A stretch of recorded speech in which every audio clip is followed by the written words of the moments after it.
भाई 90s के and और 2000 के शुरुआत में अगर किसी ने बोला मैं अपनी पहली कार लेने जा रहा हूँ तो सामने वाले को जवाब देने की जरूरत नहीं होती थी। सबको पता होता था भाई मारुति 800 ही लेके आएगा। किसी की दुकानदारी बहुत अच्छी चलने लगी या फिर किसी की शादी में कोई गाड़ी मिलने वाली है तो सबको पता था भाई साहब मारुति 800 ही मिलेगी। और भाई सिर्फ आम लोगों को ही नहीं, खास लोगों को भी ये गाड़ी बहुत पसंद आती थी और उनकी पहली कार भी मारुति 800 ही होती थी। रीजन सिंपल था, अफोर्डेबल थी, रिलायबल थी और ज्यादा ऑप्शन भी नहीं थे उस टाइम। गाड़ी लेनी थी तो मारुति 800, ना दिमाग लगाओ ना अपना बजट को देखो। लेकिन 2025 में पिक्चर थोड़ी बदल गई। आज अगर कोई पहली कार लेने निकले तो शोरूम में भाई साहब कार देखकर नहीं, ऑप्शन देखकर उसका दिमाग चक्कर आ जाता है। लेकिन आजकल लोग पहले से थोड़ा ज्यादा भी कमाने लगे हैं और उनकी सैलरी भी अच्छी खासी होने लगी है। और यही वजह है कि आजकल के लोग पहली कुछ सैलरी में ही थार, रॉक्स, क्रेटा जैसी बड़ी गाड़ियां लेने में हिचकते नहीं है। लेकिन भाई थोड़ा रुक जाओ, थोड़ा सोच लो, क्योंकि पहली कार का सिलेक्शन सिर्फ बजट से नहीं होता, समझ और जरूरत से भी होता है। लेकिन जब क्लच और ब्रेक में फर्क समझने में टाइम लग रहा हो तो 4x4 का ड्रीम थोड़ा सा डिले कर देना चाहिए। पहली कार का काम क्या होता है? ड्राइव सीखना, कॉन्फिडेंस बनाना और थोड़ा सफर एंजॉय करना। तो उसके लिए परफेक्ट ऑप्शन होता है बलेनो, i20, टाटा पंच, नेक्सॉन, अल्ट्रोज, जो सेफ भी है, स्टाइलिश भी और पॉकेट फ्रेंडली भी है। ये वो कार्स हैं जो माफ भी कर देती हैं अगर कहीं पर ठुक जाए या इनमें कोई ठोक दे तो। और जब 2-3 साल इन्हें चला लोगे ना तो फिर चाहे फॉर्च्यूनर ले लो या मस्टैंग ले लो, कॉन्फिडेंस पूरा होता है, ड्राइविंग का पूरा आइडिया हो जाता है बंदे को। देखो भाई, अगर आप नए ड्राइवर हो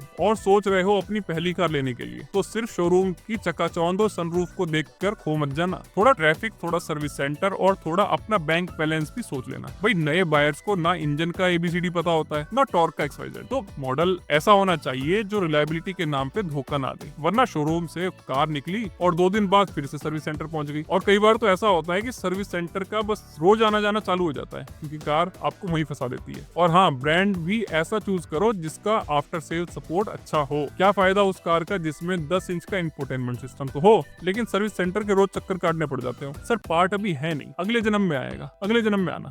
नेक्स्ट पॉइंट, इंजन का पावर। अब ये मत सोचना कि नए ड्राइवर हो तो कोई हिंडी जैसी कार चला लोगे। भाई ड्राइविंग का मजा भी तो जरूरी है, तो थोड़ा एक्सेलरेशन चाहिए, थोड़ा ओवरटेकिंग कॉन्फिडेंस चाहिए, वरना आप कार चलाते रहोगे और साइकिल वाला भी आपको हाथ दे के आगे निकल जाएगा। और सबसे इंपॉर्टेंट, सेफ्टी। ये एक ऐसी चीज है जो डिस्काउंट से नहीं मिलती, जिसमें कॉम्प्रोमाइज नहीं करना चाहिए। नए ड्राइवर्स को थोड़ा टाइम लगता है जजमेंट बनाने में और थोड़ा ज्यादा चांस होता है छोटी मोटी गलतियां करने का। तो अगर कार में 4 स्टार या 5 स्टार सेफ्टी रेटिंग हो, ABS, EBD, एयरबैग जैसे फीचर्स हो तो आप कॉन्फिडेंस फील करोगे और सेफ भी। लेकिन बात यहीं पे खत्म नहीं होती। रियल स्ट्रगल तब शुरू होता है जब आप मार्केट में जाके देखते हो कि ये सब चीजें एक कार में मिलना तो बहुत ही मुश्किल है या फिर किसी अजूबे से कम नहीं है। इस वीडियो में मैंने उन गाड़ियों को फीचर किया है जो आम आदमी के बजट के आसपास फिट बैठती हैं, लेकिन फीचर, सेफ्टी और फील में किसी चीज की कमी नहीं छोड़ती। बजट का रेंज है अप्रोक्सीमेटली 5 से 20 लाख रुपए तक, क्योंकि जैसे मैंने पहले भी कहा, आजकल पहली कार लेने वाले लोगों के लिए बजट लिमिटेड नहीं है और आजकल वैसे भी लोन्स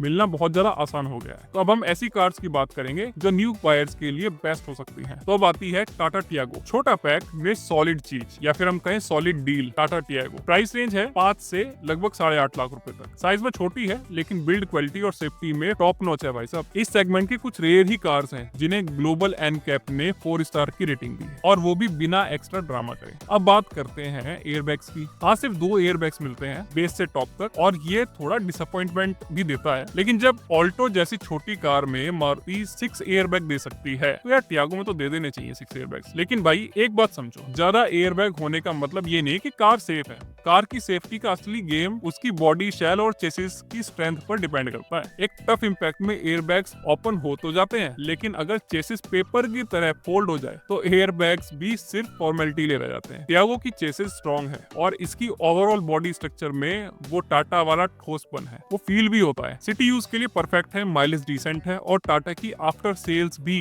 अब पहले जैसी खराब नहीं है, वो पहले से काफी बेटर हो चुकी है। हाँ, कुछ लोगों को इंजन परफॉर्मेंस में थोड़ा माइल्ड लगेगा, लेकिन अगर आप काम और स्मूथ चलाना पसंद करते हो तो टियागो एक मस्त वैल्यू फॉर मनी पैकेज है। देखो भाई, अगर बाहर एक्सीडेंट होता है तो उसका झटका अंदर केबिन तक तो जरूर पहुंचता है और यही सबसे बड़ा फर्क होता है एक अच्छी बिल्ड क्वालिटी वाली कार का। टियागो जैसे कार में अंदर बैठने वाले लोग ज्यादा सेफ फील करते हैं कंपेयर टू मारुति की ज्यादातर छोटी कार्स, जिनके केबिन इंपैक्ट एब्जॉर्ब करने में थोड़ा वीक रह जाते हैं और उनमें इंपैक्ट कार के अंदर तक आ जाता है। अब इंजन की तरफ चलते हैं। परफॉर्मेंस, हाँ भाई ठीक ठाक है, ऐसा कुछ रेस ट्रैक वाला फील नहीं मिलेगा आपको, लेकिन डेली सिटी राइड्स के लिए मस्त फिट बैठती है। हाँ, हाईवे पे जब एक्सलेट करोगे तो इंजन थोड़ा सा आवाज करता है, थोड़ा चीखता है, क्योंकि ये 3 सिलेंडर इंजन है। लेकिन गुड पार्ट ये है कि अंदर केबिन में आपको वाइब्रेशन ज्यादा महसूस नहीं होते जो नॉर्मली 3 सिलेंडर इंजन में फील होते हैं। देखो, गाड़ी बनाने में टाटा ने काफी इंप्रूवमेंट्स की है, लेकिन सर्विस सेंटर पे अभी भी काम करना बाकी है और कुछ जगह तो काफी स्लो चल रहा है सर्विस सेंटर का काम। अब आते हैं सर्विस कॉस्ट और माइलेज पे। तो भाई थ्रू आउट दिस वीडियो मैंने वही कार्स कंसीडर करी है जिनके माइलेज भी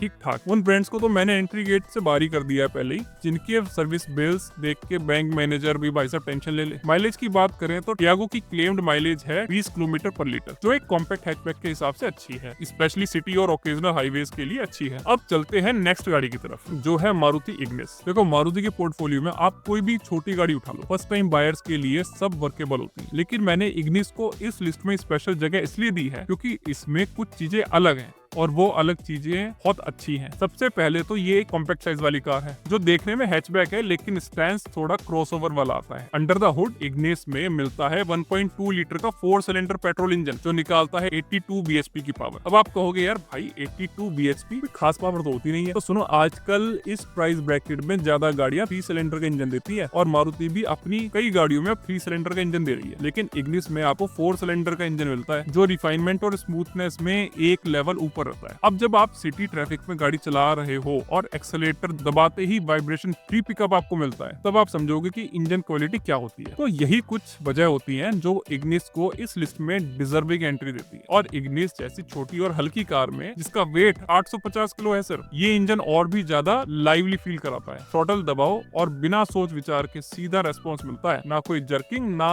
कोई आरपीएम में लैग। और सबसे बड़ी बात, लो आरपीएम पे ये गाड़ी स्ट्रगल नहीं करती। और जब बात रिलायबिलिटी की आती है तो भाई सुजुकी का नाम ही काफी है। ना इंजन की कोई प्रॉब्लम, ना इलेक्ट्रॉनिक्स की कोई प्रॉब्लम। सर्विस पे जाओ तो मैक्सिमम काम पहले ही अटेम्प्ट में हो जाता है। हाँ, आफ्टर सेल सर्विस की बात करें तो मारुति की सर्विस नेटवर्क का तो जवाब है ही नहीं। गली गली में शोरूम खुले हुए हैं, लेकिन हाँ थोड़ी सी भीड़ बढ़ गई है पहले से, क्योंकि गाड़ी भी बहुत बिक रही है। कभी कभी आपको अपॉइंटमेंट भी लेना पड़ेगा और वेट भी करना पड़ेगा, लेकिन हर कहानी में ट्विस्ट होता है और इग्निस की कहानी का ट्विस्ट है सेफ्टी। ग्लोबल एनकैप ने 2022 में इसका क्रैश टेस्ट किया था और रिजल्ट आया था सिर्फ 1 स्टार। अब भाई गाड़ी में 6 एयरबैग दिए हैं, ये तो सही बात है, लेकिन जैसे मैंने पहले भी कहा, सेफ्टी सिर्फ एयर बैग से नहीं मिलती, बॉडी शेल भी स्ट्रॉन्ग होना चाहिए और इग्निस की बॉडी शेल को अनस्टेबल बोला गया था। अगर आपका यूजेज सिर्फ सिटी के अंदर है और हाईवे पे आपका रूट बहुत ही कम होता है, तो इग्निस आपके लिए एक अच्छी कार हो सकती है। माइलेज की बात करें तो 20 किलोमीटर का माइलेज क्लेम्ड एवरेज है और मारुति के ट्रैक रिकॉर्ड को देखते हुए एक्चुअल माइलेज भी लगभग इसी के आसपास रहता है। और हाँ, एक और बोनस बात, इग्निस में आपको अच्छा खासा डिस्काउंट मिल सकता है क्योंकि नेक्सा के शोरूम में ये कार थोड़ी लो सेल वाली कैटेगरी में आ गई। तो अगर आप नेगोशिएशन करना जानते हो तो डील और भी बेहतर हो सकती है।